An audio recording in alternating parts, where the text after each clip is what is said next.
This is once a year the mayor gets the honor and the privilege of addressing the citizens of Eureka Springs and City Council and our friends and residents of the city of Eureka. And I would thank you for this time for us to reflect back on what happened the last year, 2022, in this state, this special place, Eureka Springs, that we call home. We're fortunate to have the public servants in our departments and commissions who are really dedicated in serving our cities in the very best possible way. And I'd like to highlight some of their activities that we had from last year to kind of give you a glimpse of the work that they've accomplished. I'd like to start off with a financial overview with the city so you can kind of see a snapshot of where we were and what we've done. In this slide that you see, we've got kind of a trend line that starts off with 2014. It goes up through 2022. And it's kind of interesting to see how this area works. We got two areas of financial consideration that the city looks at. The first one is how did our economy perform in general, and how did the city manage our public funds to provide the goods and services to our community. We came in 2022 with a surprisingly strong financial standing. We had almost 32% profit, or not, well, profit basically, in our revenues that we came in given the uncertainty of where our tourism was going to be. This was a kind of a big shock to us that we would have such a rebound in this post-pandemic area. This 32% in revenues came basically from our sales tax. We do have some from property tax, but the bulk of it is sales tax, which is our largest revenue for the city of Eureka Springs. With this kind of shows how much the confidence the visitors have in Eureka Springs before and through the economic times of the 9 years that we're showing the sales tax here.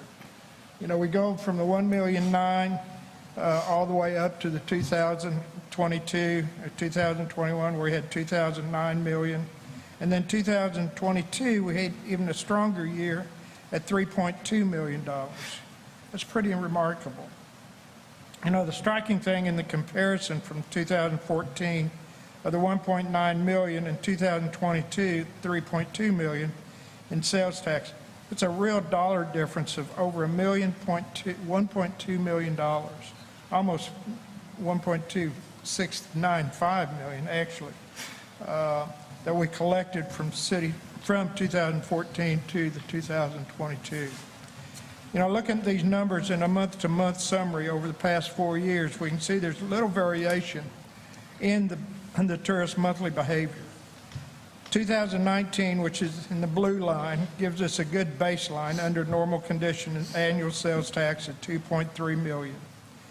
2020, the orange line, which was a year of the pandemic, ended surprisingly with a sales tax collection of almost 2.3 million. Just a little under 0.92% less than our normal conditions of 2019, which I was really amazed because when we were looking back in April, we were at almost 45% below our budget in revenue. And that was scary because we didn't know what was going to happen. And then ended up with a year of just being 0.92% under the budget, was remarkably good. Looking at 2021, which is the gray line, we can see that sales tax collection was 2.985 million, up 28.8% over 2020. And then looking at the yellow line, 2022, with 3.216 million in sales tax, that's an 8% increase over 2021. At a high level view, our overall economy has been robust, as we can see in the real estate sales also. The 2022 total property sales were down $700,000 compared to the record-setting 2021, but it's still posting strong, as you can see in the 4-year view. This is pretty good for Eureka Springs. For years, we didn't have this kind of economy, especially in the real estate. So you can see, once again, people are moving into the area and buying properties. It's not to say that everything's just rosy and easy. Can ask about anybody about our labor shortage, our housing constraints, inflation, and uncertainty in general. There's no dismissing the pains that exist alongside, and in some cases because of this economic view. And I think this is a good time to point out also, if you're not aware of, that the legislature down in Little Rock is right now discussing Senate Bill 197, which is a bill that's going to restrict what Eureka Springs can do in regards to short-term lodging. Last year, we passed an ordinance that would not allow short-term overnight bed and breakfast in residential zones. This ordinance now would invalidate that law that we have. In other words, what we enacted that law for was for our residents to have a place to live. So again, if you're interested, look up the Senate Bill 197 in the Senate, because that's going to be something that's going to affect Eureka Springs. Now, when we go into the second area of our financial review, which is how the city manages the public funds and that's entrusted us to provide the goods and services, we're looking at these city budgets on a monthly basis to monitor our actual financial performance against what the council approves as the 2022 projected budget. Here you can see what our general budget is that we have on a monthly basis. It's provided every month to our city council. With a monthly review in November 2022, we can see the department results in this summary. You know, the largest department budgets within the city are the police, fire, water, sewer, and transit. Looking at these four departments, we can see the police expense were 10% under budget. The fire expense was 8% under budget. Water and sewer expense at 8% under budget, and transit expenses at 10% over budget. These departments represent the majority of the services delivered to the citizens of Eureka Springs. As we can see in the all funds line, the overall revenue were up not quite 1% over the projected budget. Overall expenses were 2.8% under projected budget for the same time period. Department heads have all done a great job of administering the funds allocated to them and exercising great fiscal responsibility with the taxpayers' dollars. These are the kind of numbers that we like to see. You know, the budget, or the department heads all deserve a great kudos for staying within their budget and working to provide the greatest services for the maximum amount of services for the least amount of money. In addition to establishing and administering our public municipal budget, the City Council also made a commitment to retire long-term liabilities. In other words, we paid off debts. In May of 2018, the City Council passed into law Ordinance 2265, which provided for the early retirement of both the 2008 and 2010 water sewer bonds prior to their scheduled maturity date. This is a financial strategy which holds us accountable to do two things simultaneously. We pay off the long-term liability, the bonds and loans, ahead of schedule, ultimately putting money back into the reserves in the city coffers. I'm pleased to report that the 2008 water sewer revenue bond was paid off December 1st of 2022, which is actually 4 months prior to when the ordinance 2265 was projected of April 1st of this year. As we can see by the long-term liability summary, also from November 22 financial report, the one remaining long-term liability of the 2020 sales and use tax bond is still on track for retirement on the 2027 due date. Several years back, this long-term liability listing was much longer. These are the kind of numbers that we like to see when it comes to debt, slim to none. All this is to say something pretty fundamental. The cultural shift we've made in our thinking about city finance is evidenced by the positive attitude we've had that we're in today. This shift involved several years of building awareness, education, stabilizing unhealthy financial trends, and establishing a tight and disciplined focus on results. My thanks go to the City Council, both past and present, and all who have made this shift in thinking and actions to bring about these positive results for the citizens of Eureka Springs. And then we get into our various commissions and departments overview. The police department activity in 2022 has some interesting information, as we can see by their annual department statistics. Looking at the citation statistics, we had warning citations were up 28% over 21. Uniform citations were down by 25%. Also of note, the noise violation issued were actually down by nearly half in 2022. Let me give you a little background. Eureka Springs Police Department was involved in pre-bikes, blues, and barbecues with social media coverage of our desire to have motorcyclists enjoy our town quietly. There were a lot of just as many police patrolling the streets during the bikes, blues, and barbecue last year, but they just went around and talking to all the bike places to tell them to keep the noise down.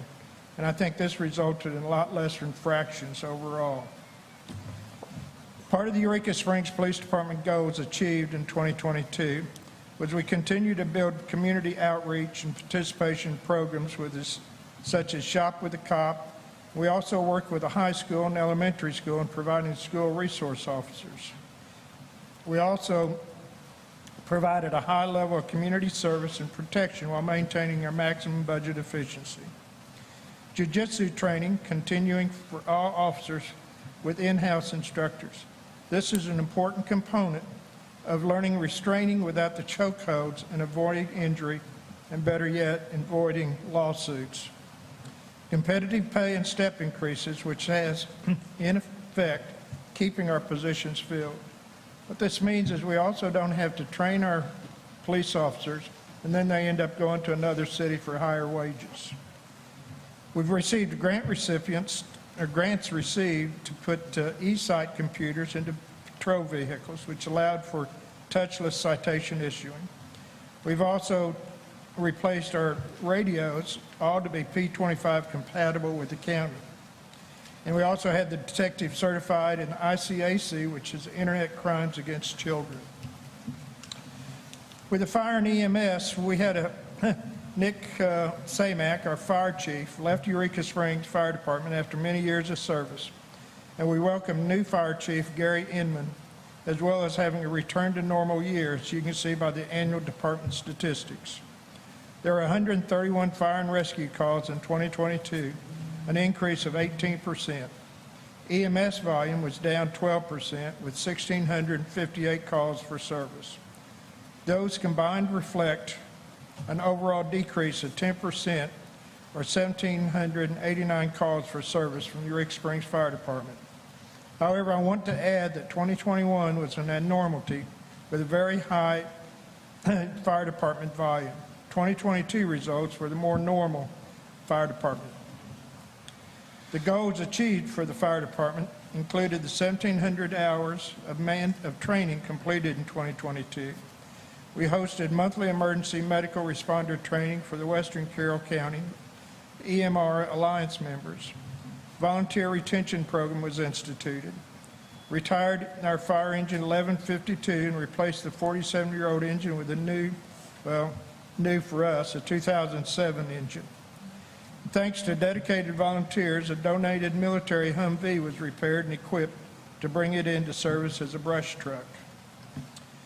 When we get into Public Works, we also had a new director come aboard. Public Works Director Dwayne Allen retired in 2022, and we thanked him for his 14 years of service to the city, and we welcomed Simon Wiley as our new Public Works Director.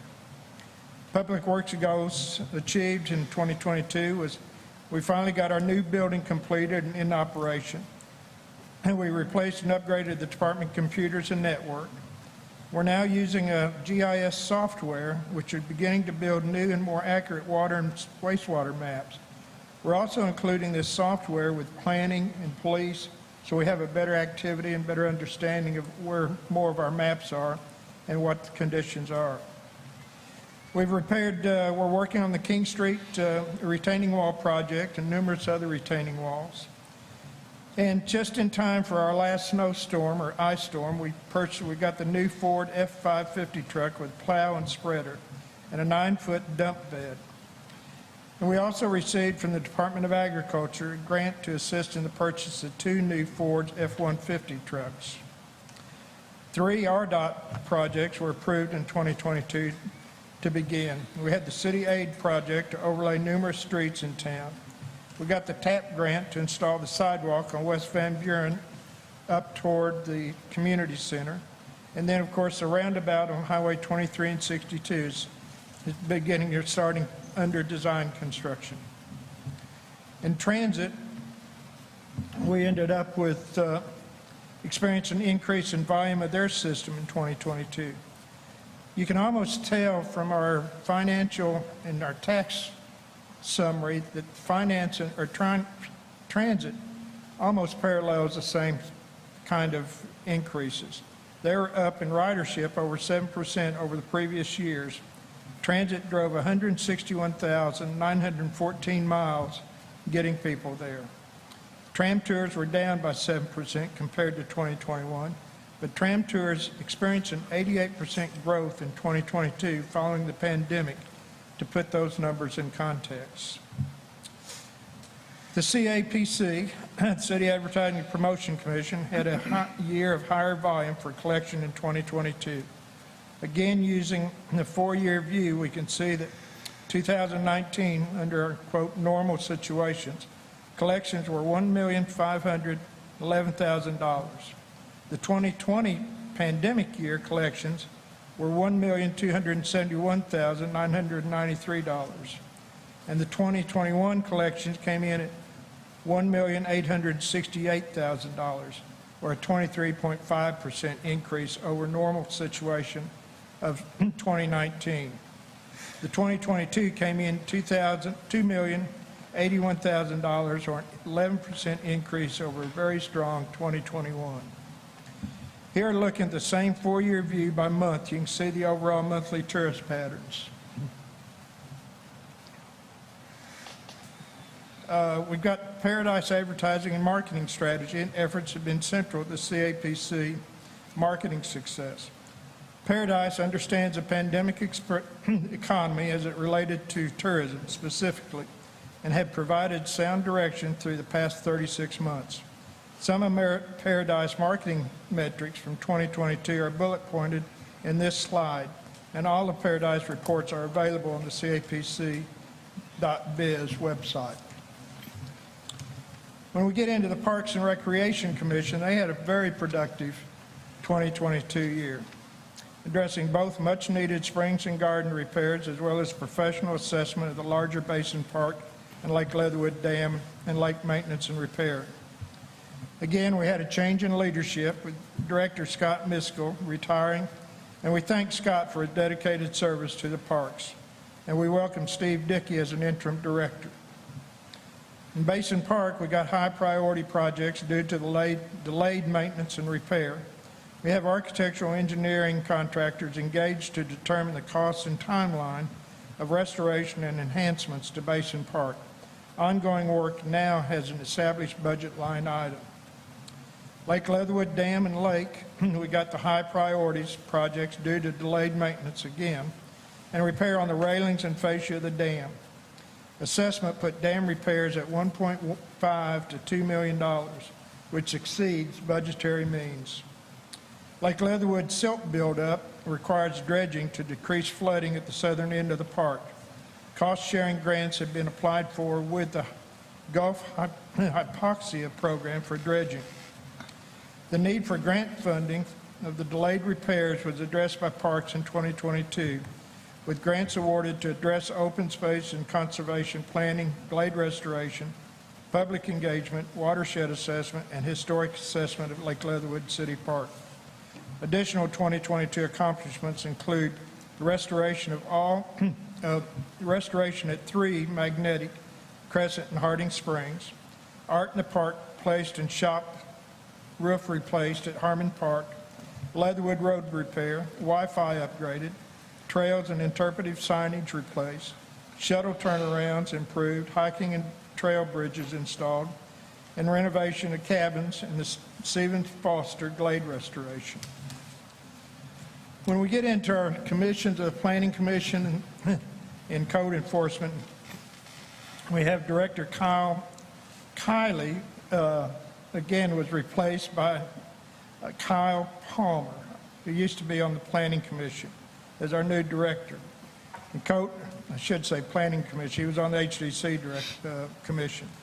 He's now our new director and code enforcement interpreter. Bobby Ray retired, and after many years, he's been replaced by Jacob Coburn. The Planning Commission had a productive year accomplishing several long-term projects. We submitted Ordinance 2332 to establish a residential parking district on Spring Street after 8 long months of street surveys and workshops. Continuous proactive management of lodging and B&B properties. Established planning.org website as a resource. You can see planning and BOZA activity by categories on this side. When we get into the Historic District Commission, they had a productive year also, and their projects included the funding by a CLG grant to establish a citywide geographical information system, as well as a resurvey of Lake Leatherwood Historic District. The Historic District Guidelines, published in July 2022, received the Ned Shank Award for Outstanding Preservation publication by the Board of Preserve Arkansas. Congratulations to the HDC Commission for this recognition with a very local connection. The Historic Commission also held 22 meetings, hosted guideline revisions workshops with the community. And you can see the HDC activity by categories on this slide. You know, there's several other items of note that I'd like to touch on due to their significance to the city. You know, we had the municipal solar project, which we started about 3 years ago. This project's completed, and the city and taxpayers are now reaping the savings and benefits from this project. We finally got our maintenance building at Public Works completed, and the Public Works Department's real grateful to have this one in operation. Came just in time again for when we had our snow and sleet work going on. Many of the people were working 24 hours a day, and they spent a lot of time at the new Public Works building. If you've ever been up there to the old one, there's no way in the world they could have spent the night in that building. This new one, they can spend the night and keep the heating and cooling on and keep the tractors and trucks ready to roll. Likewise, the lower level of the renovation of the OD was completed with the elevator installation, which makes this whole level more accessible and usable. It opens up a lot more possibilities from the previous underused space. You know, we've been pushing for such a long time to find funds to repair Black Bass Dam. Finally, with the grant awarded in 21 for this purpose, we can see some relief for this long-needed repair. Roundabout project of Highway 62 and 23 is commenced, and we thank many of those who came to the public meeting held by RDOT on this project. The detail of information they provided was appreciated by many. And the last point of concern is the Community Development Corporation of Eureka Springs, which established a 501c3 to address affordable workforce housing. This is a matter that concerns all of us and is a step to provide a mechanism for incentives and tax deduction for potential developments. I want to take a moment to thank and acknowledge some very nice awards that we've received by the City of Eureka Springs. On this slide, you can see a number of distinctions, awards, recognition that the city's received. We were pleased to receive the Trendsetters Award again in 2022 for diversity and inclusion, as well as for the Tourism Development Creative Culture, which makes for 8 consecutive Trendsetter Awards to the City of Eureka Springs. We're really proud of these 2 Trendsetter Awards specifically, topics near and dear to us. And of course, the local connection of HDC receiving the Ned Shank Award is sure something of note. You know, there's any number of retaining project activities and efforts and areas of focus within the cities. These mentioned previously highlights just some of the work that is being done for the greater good of the citizens in the City of Eureka Springs. I'm excited for the future of Eureka Springs, and with the help and support of the citizens and the City Council, we will continue to make Eureka Springs a good place for all of us to live. I'd like to thank you all for the opportunity to speak today and to serve as Mayor of Eureka Springs. It's my honor to do so. Thank you all.